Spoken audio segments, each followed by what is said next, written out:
Unfortunately, the United States Congress has failed to act for decades on changing our very outdated immigration laws and on really taking the time to understand the significant reform that has to happen, not just around immigration law itself, meaning legalization pathways, visas, all that work that needs to be done, but also just the fundamentals of it, like outdated processes, the fact that many courts are still run on paper only.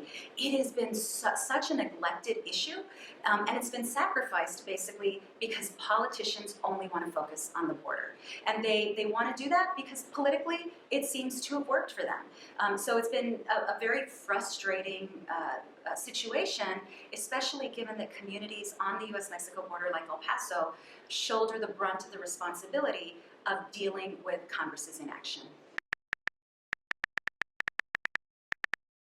Title 42 is a pandemic-era policy. It's really a health policy is what it's supposed to be. But President Trump used the pandemic, after denying the pandemic, after trying to do everything possible to minimize the pandemic, he used it as a vehicle to rapidly expel immigrants. So basically, the fundamental of it is, because of the COVID-19 pandemic, it's not safe right now for migrants to be processed. So what happens instead is they are rapidly expelled, and those who are expelled frequently will just try again and again and again, just at different parts of the border. And so that means that a lot of the encounter numbers, while, let's say the encounter numbers for 1 month are 20,000, about 40% of those are repeat attempts. So we don't have a great idea of exactly how many individuals. We know how many encounters, but not how many individuals. But furthermore, really, it's just a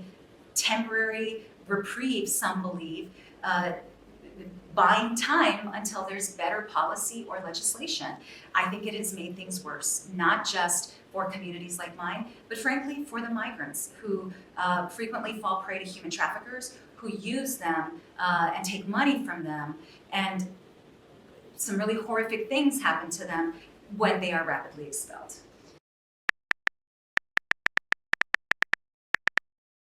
The Republicans want to continue to do the same thing that they have always done.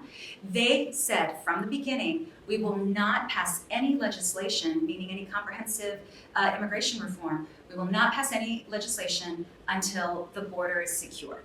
So that's been their decades-long mantra, and every single year they move the goalposts. That has resulted in the chaos that exists today in the immigration system and the way that the border has become essentially very difficult to manage. And so for those Republicans who continue to want to focus only on the border, honestly, I question whether they want a solution at all. So it's my hope, though, that with the remaining serious legislators on the Republican side, with a majority finally in the Senate, that maybe we can get something done. Border-only policies, when we're thinking about and talking about immigration, if all we do is focus on the border, I can tell you firsthand, it's a failure. And it's not just a failure of imagination and policy, it's a failure in leadership because it is costing us more as Americans. I'll give you one example. Many of us said, look, you build a 40-foot wall, there will be a 41-foot ladder. And nothing has proven more true. And in fact, in my community and in other border communities, our public hospitals and the trauma facilities are picking up the tab for those refugees so desperate, they will go over a wall and they end up falling. Some to their death, but most of them basically shatter their spine, shatter their legs, shatter their arms, deal with traumatic bodily injury. And who picks up the tab? Americans. And so the absence of other policy, the absence of true legislative leadership, and a focus only as the border is some kind of solution is far more expensive than sitting down and thinking about this strategically, thoughtfully, and apolitically.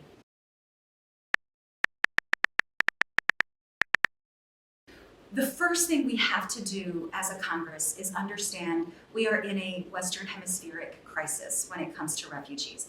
I know that everyone wants to focus on the border because that's politically popular, but that absolutely neglects the larger work that we have to do.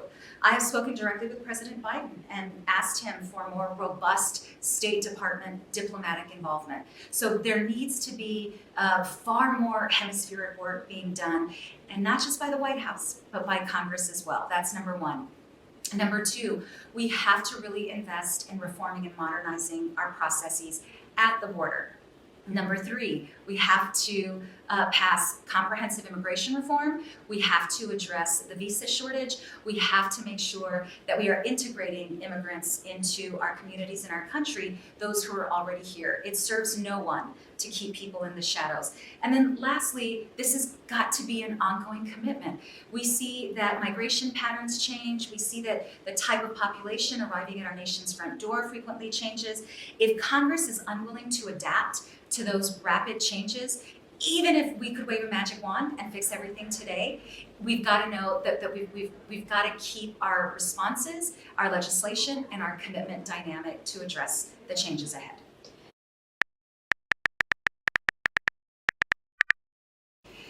When we think back on the history of our country, mass migration is not something new.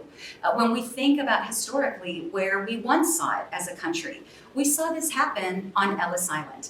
Many people look at the Statue of Liberty now, decades later, as a point of pride, as a symbol of who we are as Americans. That Emma Lazarus poem that is in the hands of the Statue of Liberty, that is often referenced as part of the fundamentals of who we are as a nation.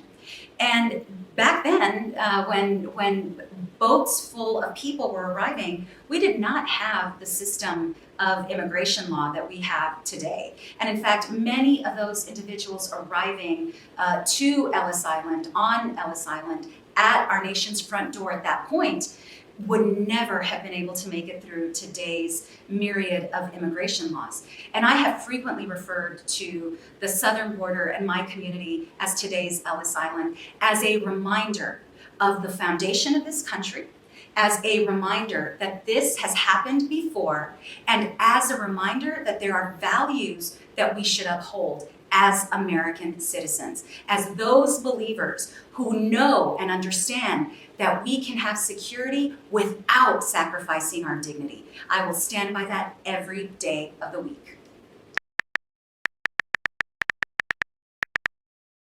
If you talk to almost any CEO, any industry leader, any demographer, they will tell you we need immigration. When you look at the latest census numbers, our population is getting older, and we're not having as many babies in our country as we once did. So what does that mean for us? What does that mean for our country? What does that mean for our competitiveness? What does that mean for our workforce? And what does that mean for our ability to continue to fund those programs that provide a safety net for the elderly and for for those who live with disabilities? It means that all of that is at risk unless we basically import more of our labor force, more of our talent, more of our brilliance. Every study will show that immigrants are a net plus, a positive. They help our GDP. They are more entrepreneurial than native-born Americans. They commit crimes less than native-born Americans. They are good for our country. They are good for our communities. And they are here anyway. So why not invest on the front end, creating a process where they are better integrated, the way that other countries have done? I mean, we really, in our country, our Congress could learn a lot from those countries overseas who have had to deal with far greater numbers, far greater challenges, and have done it with far more dignity.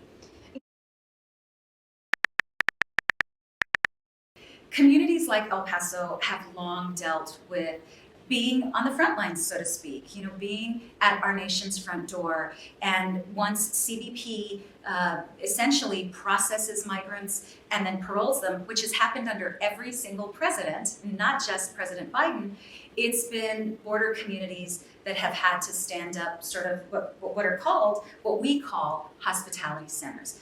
Most of these migrants have, especially once they've been processed and they are able to legally travel, they have sponsors throughout the country. Those sponsors normally are spouses, children, parents, siblings who want to be reunited with their family. And so as they pass through our community, they sometimes need 24 or 48 hours until their flight or their bus ride to their sponsor. They need somewhere to stay. And so our community for decades has been providing hospitality.